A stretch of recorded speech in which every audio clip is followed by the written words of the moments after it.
Kemudian ada peradilan di masa Bani Umayyah. Itu sekilas sejarah dari Bani Umayyah. Itu sesudah terjadinya kekacauan di masa Ali yang berakhir pada yang menandakan masa Khalifah Al-Rashid berakhir. Itu fase selanjutnya pemerintah dipimpin oleh dinasti Umayyah. Dinasti ini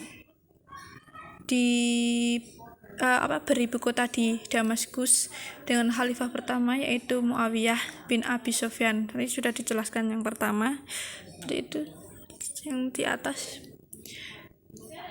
Dan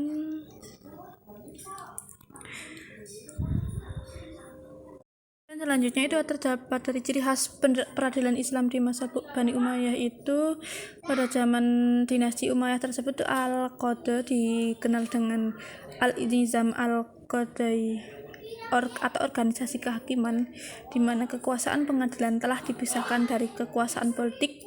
Itu dapat dua ciri khas, yaitu ciri khas yang pertama itu hakim memutuskan perkara menurut hasil ijtihad seperti yang sudah saya terangkan di atas tadi. Itu dalam hal yang tidak ada nas atau ijma. Ketika itu mazhab belum lahir dan belum menjadi pengikat bagi putusan-putusan hakim. Para hakim pada masa itu berpedoman kepada Al-Quran dan As-Sunnah. Dan yang kedua itu lembaga peradilan pada masa itu belum dipengaruhi oleh penguasa, hingga hakim-hakim pada masa itu mempunyai hak otonom yang sempurna, tapi tidak dipengaruhi oleh keinginan-keinginan penguasa seperti itu. Berdasarkan putusan-putusan mereka itu tidak saja berlaku atas rakyat biasa, bahkan jika berlaku atas penguasa sendiri. Dari sudut yang lain, khalifah selalu mengawasi gerak-gerak hakim dan mencatat yang menyeleweng dari garis-garis yang sudah ditentukan. Pada masa Bani Umayyah ini itu pengangkatan kodi yang bertugas di ibu kota pemerintahan adalah khalifah, sementara kodi yang bertugas di daerah itu diserahkan pengangkatannya kepada kepala daerah seperti itu. Sedangkan wewenangan seorang hakim itu hanyalah seorang yang memutuskan hukum suatu perkara, namun juga melaksanakan hasil putusan tersebut adalah khalifah atau orang yang diperintah untuk melaksanakan. Misalnya itu hakim itu memutuskan hukuman di mana terdakwah adalah qisas, sementara yang menjalankan hukuman itu qisas tersebut adalah khalifah sendiri. Hukuman yang biasanya itu diputuskan dalam pengadilan pada masa ini adalah dalam bentuk denda, skorsing, penjara, pemotongan anggota tubuh, dan dalam beberapa kasus khusus itu bid'ah dan murtad hukuman mati menjadi hukuman final.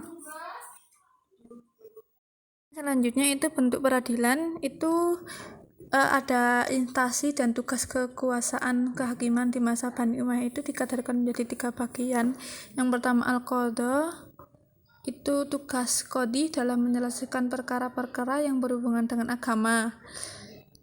Untuk Al-Hisab, yang kedua itu Al-Hisab, itu tugas Al-Mutasib atau kepala hisbah dalam menyelesaikan perkara-perkara umum dan soal-soal pidana yang memerlukan tindakan cepat.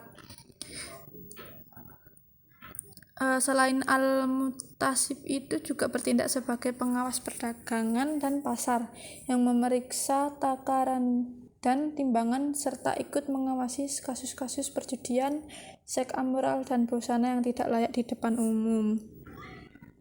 Yang ketiga itu Al-Nadhar fi Al-Mazalim, itu merupakan mahkamah tinggi atau mahkamah banding dari mahkamah di bawahnya, yaitu Al-Qadha dan Al-Hisab yang tadi itu.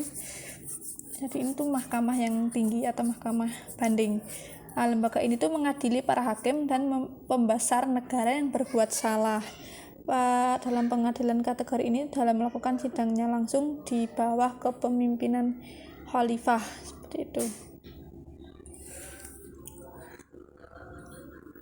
Untuk salah satu kasusnya itu yang pernah terjadi pada masa dinasti Umayyah adalah kasus Ibnu Futais, yaitu di mana kasus ini pada masa khalifahan Al-Hakim bin Hisham, seorang qadhi yang bernama Muhammad bin Bashir Al-Mu'arifi itu menghukum Ibnu Futais dengan tidak menghadirkan saksi.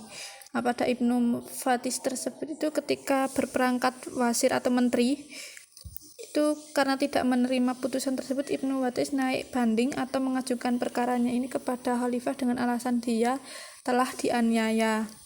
Nah, kemudian Al-Hakam tersebut itu mengirim surat kepada Muhammad bin Bashir al-Mu'arifi dengan menerangkan kepada Ibnu Futais itu, maka surat khalifah dibalas oleh Muhammad bin Bashir al-Mu'arif dengan mengatakan